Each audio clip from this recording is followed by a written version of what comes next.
एक घने जंगल में एक बड़ा और ताकतवर भालू भोरा रहता था। भोरा जंगल का सबसे मजबूत जानवर था और सभी उससे डरते थे। उसी जंगल में एक नन्हा चूहा जीजी भी रहता था। वह छोटा और कमजोर था, लेकिन बहुत चतुर था। एक दिन भालू जंगल में सो रहा था। तभी चूहा खेलते खेलते गलती से उसके ऊपर चढ़ गया। भालू की नींद खुल गई और वह गुस्से से गरज उठा।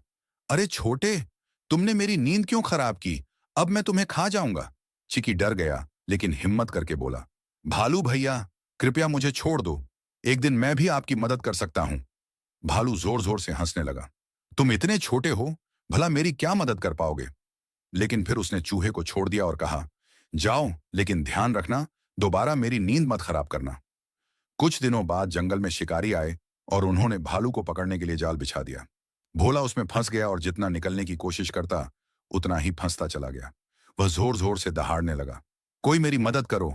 लेकिन जंगल के बाकी जानवर डरकर भाग गए।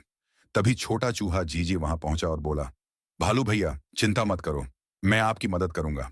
उसने अपने नुकीले दांतों से जाल को कुतरना शुरू किया और कुछ ही देर में भोरा को आजाद कर दिया।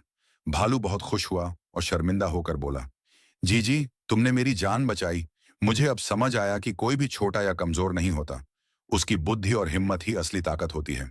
उस दिन के बाद भालू और चूहा गहरे दोस्त बन गए और जंगल में खुशी खुशी रहने लगे। कहानी की सीख: किसी को छोटा या कमजोर समझकर उसका मजाक नहीं उड़ाना चाहिए, क्योंकि हर किसी की कोई ना कोई खासियत होती है।